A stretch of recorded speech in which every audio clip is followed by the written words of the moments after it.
Hello. Hello. Hi. It's later same day. You can tell because we're wearing the same clothes. But our hair is different. See? Yeah. So, we are no longer yellow.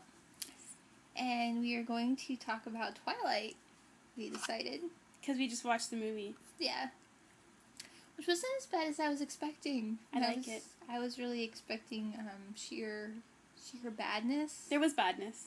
There was badness, but it wasn't as Bad as it could be. bad, non-stop bad, as I thought it was going to be. What was your favorite part? My favorite part in the movie, or in the book, I didn't like as much in the movie. And which parts were those? They don't know. Okay, so one of my favorite parts in the book was when he saves her from the ruffians when they're in town.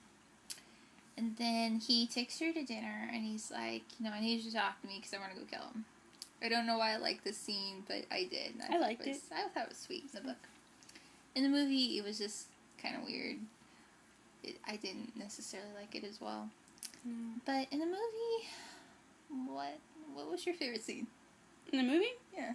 I like all the scenes. Was her name Jessica in the movie? I like all the scenes with her. Honestly. Is that her friends? Yes. Her She friends stole were this. cool. She stole the show. I like it when the very first part when they're playing in gym class and Bella hits, was it Mike with the ball? Yeah. And then Jessica runs over too. And then Bella says that thing that wasn't very funny, and Jessica's just like, ha ha ha, you're so funny. And it was just so awkward. It was awesome. That was my favorite scene.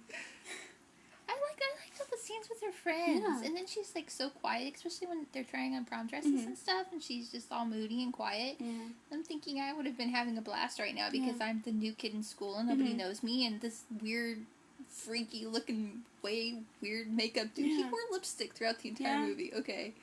He's being a jackass, and I'm with friends. The girls were nice, and then she was all like, really, I only wanted to go to the bookstore. Like, did you have to tell them? You could have, like... Yeah, I know.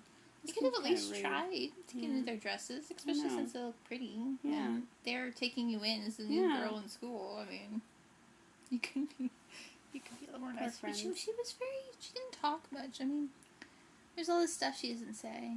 Like, there in the prom dress scene. Mm-hmm. She doesn't talk.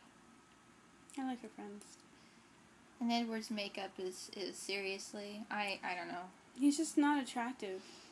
No. That was a bad judgment call on, like, the makeup artist and the director's part. Everyone else in the family didn't have, like, this uber vampire look about them. They look kind of normal. Yeah. Whereas with Edward, they were just, like, trying to, like, hammer the point across he's a vampire. And his lips always look slightly wet with blood. Ooh. Okay, that's another thing. I don't understand vampire fascinations because... So if he looks at you like he wants to eat you, he really does want to eat you. So, does he ever really think you're sexy, or does he just think that you're tasty? Does this not bother you?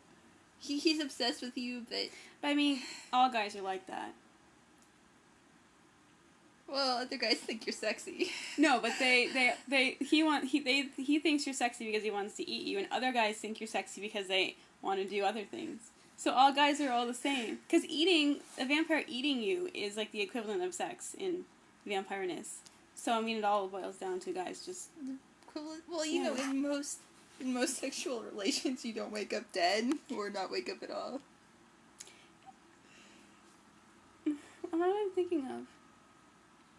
I don't know. That made me think of something someone said at school, but I can't remember what it was.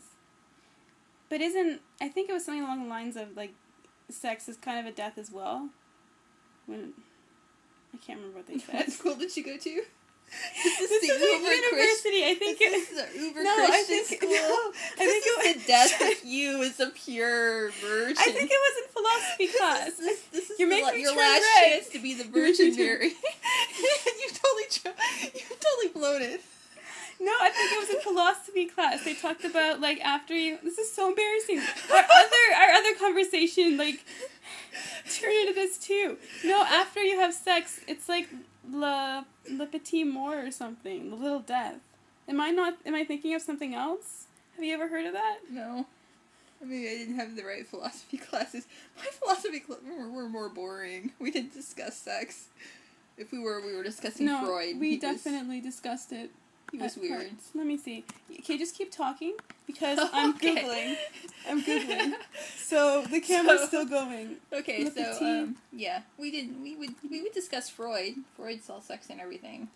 Le petit mort, French for the little death, is a reference for the refractory period following sexual orgasm. I told you. I don't remember this stuff. It just stuck with me. So, in that way, fainting. Death. Okay, I want to read more about this. We're making a video. Fainting spells or unconsciousness some lovers experience. I was thinking more like after you have an orgasm, you just life isn't as good. Short period of melancholy or transcendence as a result of the expenditure of the life force. Exactly. That's what I'm talking about. Okay. So in real life that happens, and then in vampire life it happens as well. So after sex you get mega depressed. You die. You die.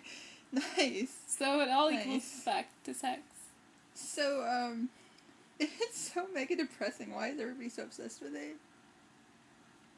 Well, it's just vampires. It's just guys. Okay. We're fine. So the guys get mega depressed. It's not the women. Well, no, the women do because they're the ones that die after. Oh, so men don't die. They can do whatever they want, and they don't die. It's true though, because they're the vampires. I guess if it was the opposite, if it was a female vampire. But it's just all references back to sex. So there's death at the end. If you're human, vampire, real, whatever. So, I mean, is this like a one-time thing then? Vampires? No, I mean sex. Sex is a one-time thing? Yeah, because if you're dead, how can you have it again? Well, I'm sure you get resuscitated after. What happened to Bella?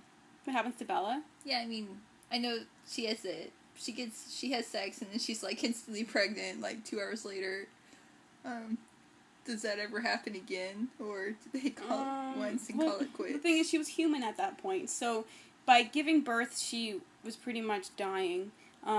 So they had to change her into vampire like right after, so she's not going to be able to have another baby, because vampires can't have babies. She was a human. Why are you questioning the plot? Did you see that thing that Courtney had? It was on her live journal or Twitter or something. That was like a Bella womb doll. No. It was really disgusting. It was really disgusting. Somehow I missed that. I don't know how you missed that. But it was serious. It was on her Twitter or something. It was a Bella womb doll? Yeah, it was like a weird little womb, and it was all black inside, and then there was like this little fetus thing. Ew! Yeah. Who made that? Who would make that? I don't know. It's some random blog site who's really fan obsessed and probably needs medication. So it was like a one-time doll. They made it for like personal? I don't know. I think they might have been selling it. You could get a... Who would buy that? Other people who are Twilight obsessed and also needed medication. Yeah, slightly disgusting. It's so sad. It's so sad. Little Bella, you know, she was so sweet in the first book, and then it just... Look what happens to her. Oh. Well, I liked the first book. But the whole watching her while she sleeps is just creepy. I mean, I picked that up on that in the first book, but I didn't pick up on the creepiness. I just kind of... he loves her so much. I totally missed the creepy bit. He's creepy. Yeah. Jacob's creepy, too. I like Jacob. No, he falls in love with her baby. Okay. Bye.